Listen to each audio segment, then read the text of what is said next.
நம்மளுடைய உறுப்புகள் இருக்குது பார்த்திங்களா, அதிலெல்லாம் பார்த்திங்கனாக்கா எப்படி வெளியில் உடம்பு திருஷ்டி ஆகுதோ அது உடல் உறுப்புகளும் திருஷ்டி ஆகும்.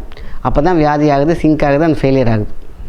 ஸோ இந்து உப்பு உணவில் சேர்த்துக்கொள்ளுங்கள். எதோ இருந்தாலும் சரி, அற்புதமாக இருக்கும். அதேமாதிரி இந்து உப்பை போட்டு குளித்தோம்னாக்கா நெகட்டிவிட்டிலேருந்து தப்பிச்சுக்கலாம். இந்து உப்பு 100% சமையலுக்கு பயன்படுத்தலாம். அப்படின்னு ஞாயிற்றுக்கிழமை மட்டும் சும்மா ஜஸ்ட் ஒரு 10 நிமிஷம் அப்படியே உட்காந்துக்கோங்க போதும்.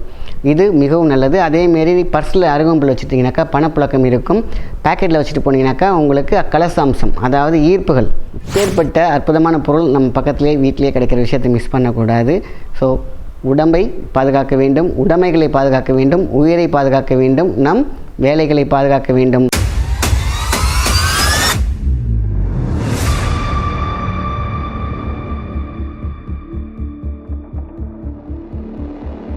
வணக்கம், உங்கள் மாயன் செந்தில்குமார். இன்றைய பகுதி மிக முக்கியமானது. இது பார்த்திங்கனாக்கா இந்துவை பற்றி தான் இன்றைக்கி பார்க்க போகிறோம். இந்து உப்பு மிகவும் முக்கியமானது. அருகம்புல் பார்த்திங்கனாக்கா நம்ம மகத்துவத்தை சேருது. ஸோ இந்து உப்பு அப்படின்னா என்னன்னு நிறைய பேர் கேட்குறாங்க. இந்து உப்பு பார்த்திங்கன்னா இந்த காலத்தில் நிறைய பேருக்கு எல்லாத்துக்கும் தெரிஞ்சிருச்சு, முன்னாடி தான் தெரியல. இந்து உப்பு பார்த்திங்கன்னா ராக் சால்ட், அதாவது அந்த காலத்தில் முன்னோர்கள் பயன்படுத்தி அற்புதமான ஒரு உப்பு. இன்றைக்கெலாம் பார்த்திங்கன்னா கிட்னி பேஷண்ட் இல்லைன்னா கிட்னி பாதிப்பாமல் இருக்கிறதுக்கு பார்த்திங்கன்னா இந்த உப்பு பயன்படுத்துகிறாங்க. கல் உப்பு, கடல் உப்பு ரொம்ப ரொம்ப முக்கியம். அதோட இந்து உப்பு தான் அந்த காலத்தில் எல்லாம் யூஸ் பண்ணியிருக்காங்க. ஸோ இந்து உப்பு பார்த்திங்கன்னா சமைக்கலாமா அப்படிங்கிறது நிறைய பேர் கேட்க. நல்லா சமைக்கலாம். நம்ம பார்த்திங்கனாக்கா அதை எடுத்து பவுடர் பண்ணி இன்றைக்கி நிறைய குவாலிட்டியில் வருது. அதனால் மறக்காமல் இந்த வெள்ளை உப்பிலிருந்து, அதாவது சால்ட்டிலேருந்து இந்த தூள் உப்பு வாங்குறாங்க பார்த்திங்களா, அந்த தூள் உப்பு இல்லாமல் இந்து உப்புக்கு வந்துட்டிங்கனாக்கா உடல் ஆரோக்கியம் சூப்பராக இருக்கும். நீங்கள் பார்த்திங்கன்னா கொஞ்சம் இப்போ முதல் தடவை 2வது தடவைலாம் சமைக்கும் போது தான் உங்களுக்கு அந்த அளவு முன்னப்பின்ன இருக்கும். ஆனால் அது என்ன பண்ணுவாங்க, அச்சா என்னடா அது அளவு மாறுது, நம்ம பழசுக்கே போய்டுவோம் அப்படின்ட்டு போயிடுவாங்க. அப்படிலாம் இருக்கக்கூடாது. இந்து உப்பில் நம்ம மாறணும் அப்படின்னு கேட்டிங்கன்னா, இந்து உப்பை பயன்படுத்தணும் கேட்டிங்கன்னா வாழ்க்கை கண்டிப்பாக சூப்பராக இருக்கும், நோய் நொடி இல்லாமல்.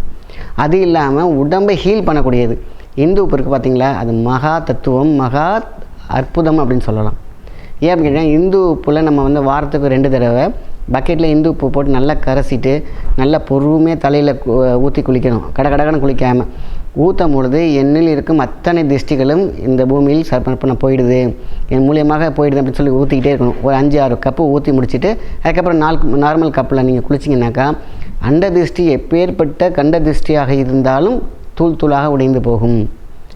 இதை உள்ளுக்கு எடுக்கும் பொழுது உள்ளே இருக்கக்கூடிய கரும்புகை அப்படின்னு சொல்லுவாங்க, அதாவது வியாதிகள், நம்மளுடைய உறுப்புகள் இருக்குது பார்த்திங்களா, அதிலெல்லாம் பார்த்திங்கனாக்கா எப்படி வெளியில் உடம்பு திருஷ்டி ஆகுதோ அது உடல் உறுப்புகளும் திருஷ்டி ஆகும்.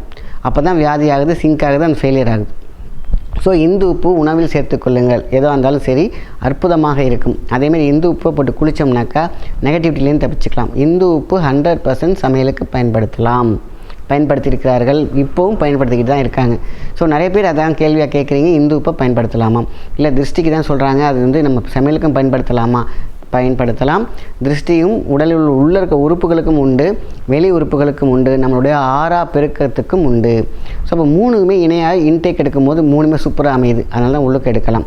அதேமாதிரி குளிப்பதன் மூலமாக திருஷ்டிகள் கரைகிறது, அது ரொம்ப ரொம்ப முக்கியம்.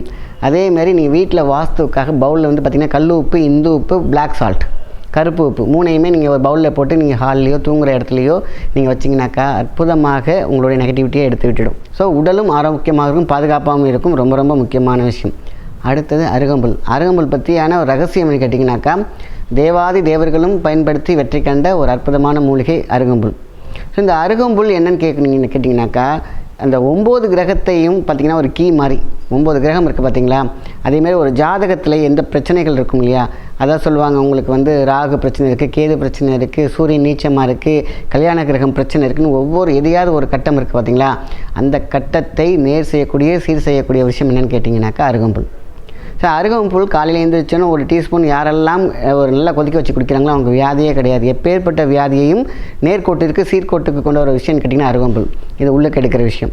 அதே அருகம்புல்லில் நம்ம ஞாயிற்றுக்கிழமை நல்லா உச்சிந்தலையில் சொருவி வச்சுட்டு, அதாவது புல் நட்டு வச்ச மாதிரி இருந்துட்டு போதும், ஒன்றும் பிரச்சனை கிடையாது. இல்லைன்னா அப்படி கிராஸாக கூட சொருவிக்கலாம்.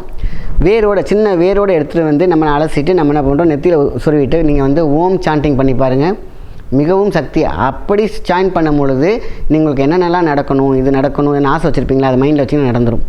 ஏன்னா இது ஒரு டவர் மாதிரி அழகாக இந்த எப்படி நாற்று நட்டு வைப்பாங்க அதுமாரி உங்கள் தலையில் அருகம்புல்லை நட்டு வச்சுட்டு நீங்கள் நேராக செங்குத்தாக உங்களுடைய உடம்பை வைத்துக்கொண்டு நீங்கள் நீங்கள் உங்களுக்கு என்ன தேவையோ நினச்சிங்க. அப்படின்னு மட்டும் சும்மா ஜஸ்ட் ஒரு 10 நிமிஷம் அப்படியே உட்காந்துக்கோங்க போதும்.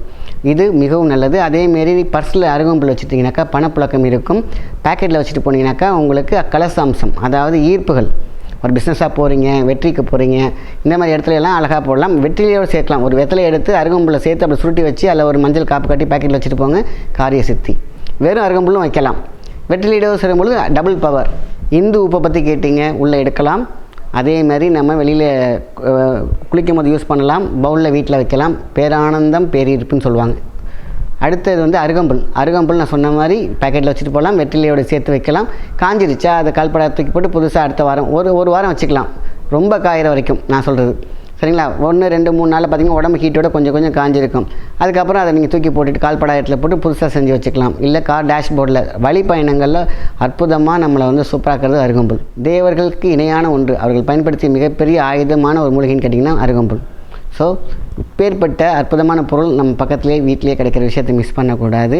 ஸோ உடம்பை பாதுகாக்க வேண்டும், உடைமைகளை பாதுகாக்க வேண்டும், உயிரை பாதுகாக்க வேண்டும், நம் வேலைகளை பாதுகாக்க வேண்டும். ஆக மொத்தத்தில் நம்மளுடைய அமுதம் என்ற தேகத்தை அமுதாகிய அழகாக ஆக்கி கொண்டு நீண்ட ஆயுளோடு இருப்பதற்கான 2 முக்கியமான விஷயம் பயன்படும். நல்ல விஷயத்தை மற்றவங்க ஷேர் பண்ணுங்கள். நன்றி, வணக்கம்.